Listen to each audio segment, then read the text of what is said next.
15 years in China guys. Ngayon pa lang ako nakakita ng... Ito yung lulutuin natin ngayon, ayan. Ayan, good morning guys. Ang trip natin today guys is pupunta tayo ng countryside. Kaya samahan nyo ako guys at pasyal tayo doon sa countryside. Ayan, let's go. Hello honey. Are you ready? Hello Mika, good morning. Where are we going today? We're going at Auntie's place in the countryside. Go mommy, let's go. Let's go. Wow, tara na guys, tara na. Let's go.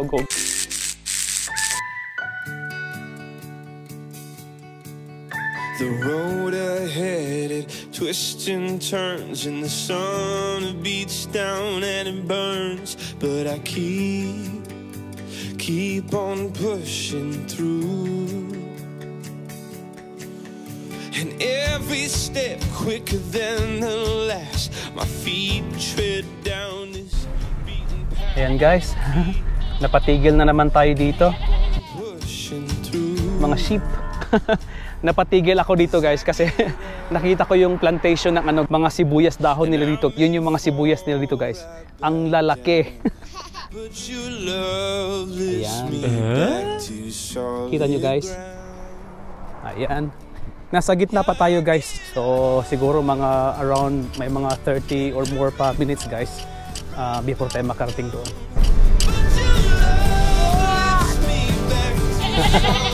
Ayan guys, ang daming kamero guys.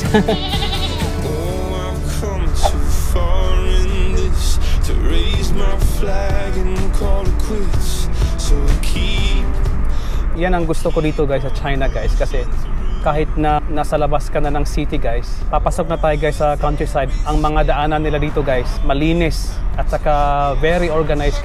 Halos wala kang makita mga lubak-lubak dito guys. May mga 1 kilometro mahigit na lang guys at makarating na tayo sa bahay nila. Malinis, maganda yung kalsada at maganda yung tanawin guys at saka fresh yung air dito. At saka yung gustong-gusto ko dito guys, ang dami mong makikita mga pine trees. Medyo malamig na ang hangin guys kasi tapos na ang summer. Autumn na ngayon guys dito sa area ko. Ayan, Mika, we are here. Ayan, nandito na tayo guys. Yan na yung ano nila, bahay nila. Hey! Jie, ni hao. Ni hao. Ayan guys. Ito yung mga typical na bahay guys dito sa village nila. Mayayaman ang mga farmers dito sa China guys. Ayan, pasukin natin ang bahay guys. Ayan, ikot ko kayo guys ha. Ayan, pagpasok mo guys, ito yung living room nila. Napakalaki ng living room guys. Ayan, at nandito si Mika. Hello Mika, do you like it here? Ayan guys, dito sa kanan.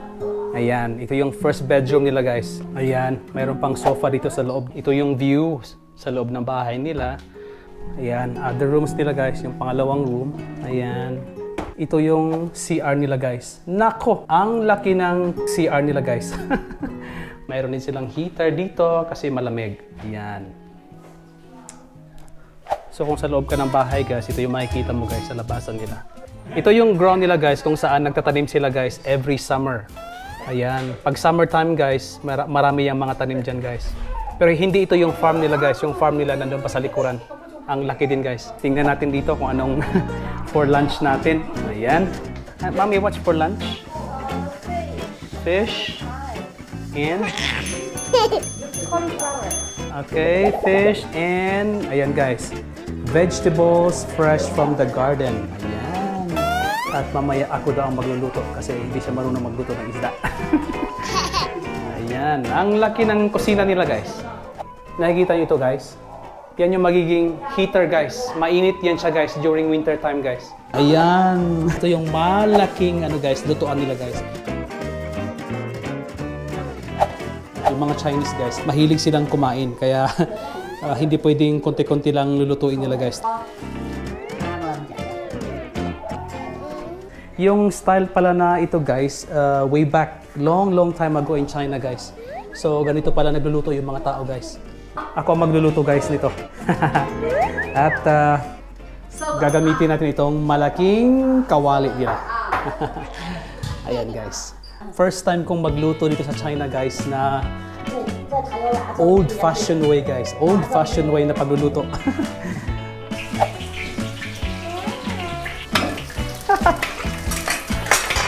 Ang laki ng kawali guys. Sibuyas.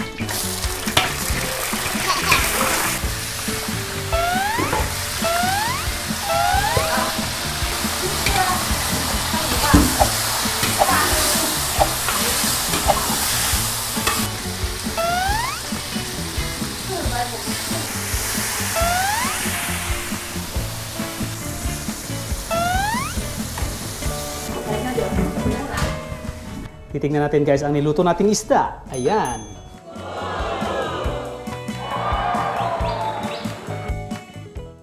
Sabi ni auntie guys, hindi pa daw ako nakakain ito kaya lulutuan daw niya ako guys.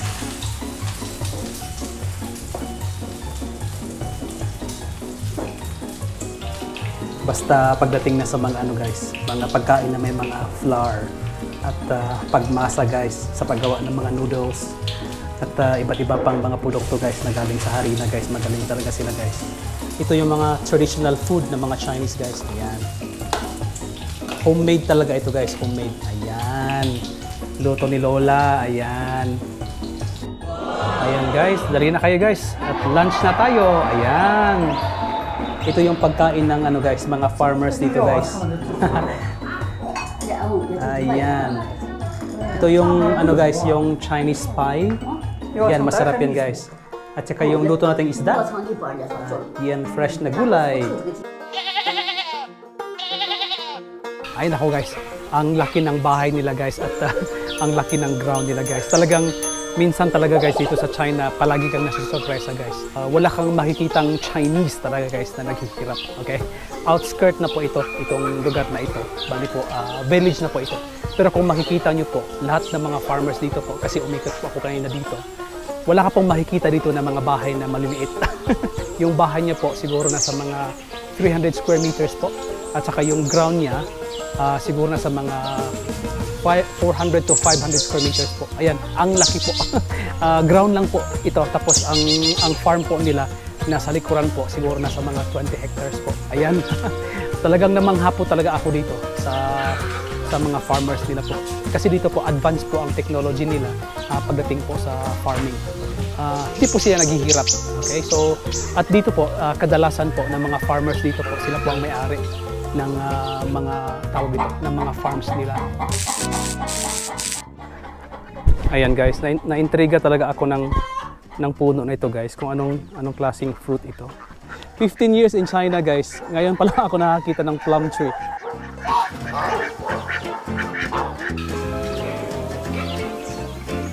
Kuha tayo guys. Ayan! Ang tamis siguro ito guys. Ayan. Ito para kay Rodeline. Ito para kay Badette. Ayan. Of course, kuha din ako para kay Jennifer. Ayan. Ayan guys, ito yung plum fruits guys. Ayan. So, titikman natin guys kung gaano katamis ito guys, ha? Ayan. Wow guys, ang tamis. Very, very sweet guys. Nakita nyo guys. Yan, try din natin ito guys. Guys, ang tamis. Very sweet guys. Ayan guys. Tulungan nyo nga ako guys. Anong kayang klaseng gulay ito guys? Parang hindi ko nakita sa Pilipinas ito guys.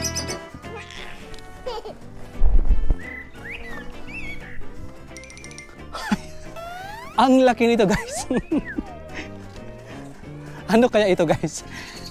Ma-search nga ito mamaya guys sa Google kung anong klaseng gulay ito guys. Nako guys, ang laki guys. Tingnan nyo guys. 1, 2, 3. Ayan. Yung dahon guys. Ang laki.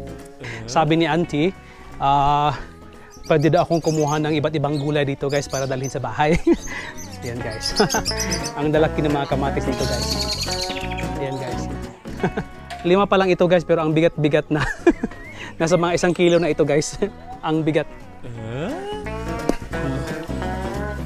Ito yung mga talong nila dito guys. Ayan. Ayan guys, malaking sili. Ayan. No way! Kung bago ka pa lang dito sa channel natin, of course guys, huwag niyong kalimutan guys na mag-like, mag-comment guys, at mag-subscribe. Okay? Malaking tulong po ang mga likes ninyo, mga comments ninyo po. Lalo na po pag nag-subscribe po kayo sa channel natin. At makatulong po ito para ma-discover po ang channel natin. Okay? So, maraming salamat po sa mga bagong subscribers natin at yung mga bagong viewers natin. Okay? So, welcome po sa channel natin, Noichi Family Vlog in China. Ayan guys, so pauwi na tayo guys. Ang dami nating ang daming binigay ni Auntie ng mga vegetables. But anyway guys, sabi ni Auntie may dadaanan daw muna kami. Tara guys, dauna na sila guys at mag-follow tayo sa kanila.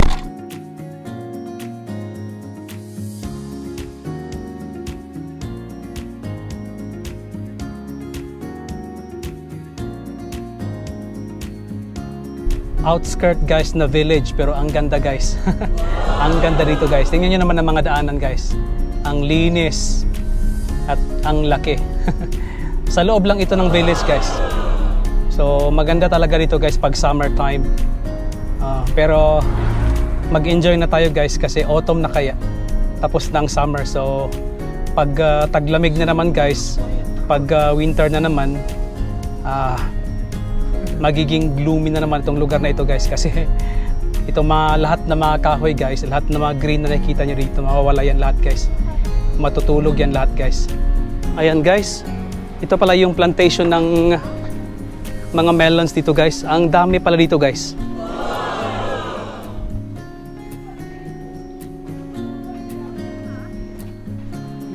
Dito pala yung guys, yung packing station ng mga ng mga melons na yan. Ayan. Ang laki pala nito guys. Sabi nila guys, bali ito daw yung dito daw nagkagaling ang mga produkto ng mga melons na di-distribute nila guys sa entire Inner Mongolia. Hello Mika. Hello buddies. Ayan, hello. Hello. If you are new to our channel, please like, comment, and subscribe. Thank you. I am worn, I am weary. Travel far, now retreating. I've longed for this place for so long. Now I lay me down and be. Stop over muna tayo dito guys. Bili tayo ng tubig. Ni hao. Hello. Ayan guys, dito guys, mga Chinese guys talagang friendly yan sila guys pag alam nilang guys, foreigner ka. Bye bye. Shushu, bye bye, shushu. Ayan guys, nakabili na tayo ng tubig. Nakapitas ko lang ng isang plum. Ayan guys. Ako guys, ang tamis nito guys, kumain ako kanina. Ayan guys, so before po tayo magtapos kasi nandito po tayo sa farm, so wala po tayong magandang view. Pinili ko itong plum tree guys na background ko guys kasi mukhang, ewan ko lang guys, mukhang wala atang plum tree dyan sa Pilipinas. Okay? Kaya gusto kong i-greet si Sir Arnolfo Hukum, okay, of Mindanao. Okay? Hello po sir. Okay, so siya po ay isang retired na sundalo po. Salamat po sa inyong mga serbisyo sir. Alright, at of course guys, gusto kong i-greet ang mga friends ko lagi ulit. Okay? Si Rodeline, Badet, and Jennifer, at saka yung ibang mga members pa po ng Flashback Level 11 GC. Okay? At of course, hindi ko rin pwedeng malimutan ang aking Mami Mayet. Okay? Of course, si Ma'am Lotlot Emalus. Hello po, of course. Okay? Yung mga batch ko sa high school, sa college, at sa iba pang mga friends ko. Okay? And of course, gusto ko rin i-greet yung kababata ko po, si Bobby Braceros special mention po kay Chris, okay, of Hebei Shijiazhuang. Okay, hello Chris. Okay, salamat po sa suporta niyo po sa akin. Hello Barbelin. Of course po, kailangan kong i-greet ang Filipino-Chinese community po dito sa China. Yung mga Filipino po na may mga asawang Chinese. Ayan po, sa mga friends ko po na hindi ko na-greet, hello po sa inyo lahat. Okay, from Ken. Okay, here in Huhot, Inner Mongolia, China. Ayan po. Ikain ko kayo nito po. Para po sa inyo lahat ito. Ayan.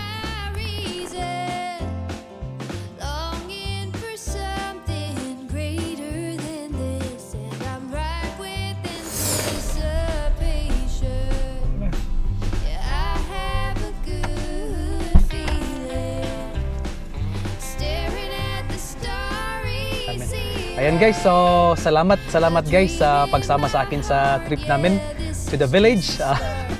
Ayan guys, masaya tayo ngayon. So guys, so kita-kits muli tayo, okay, sa mga susunod ko pang mga vlogs. Ayan guys, ito na lang tayo guys. Bye-bye!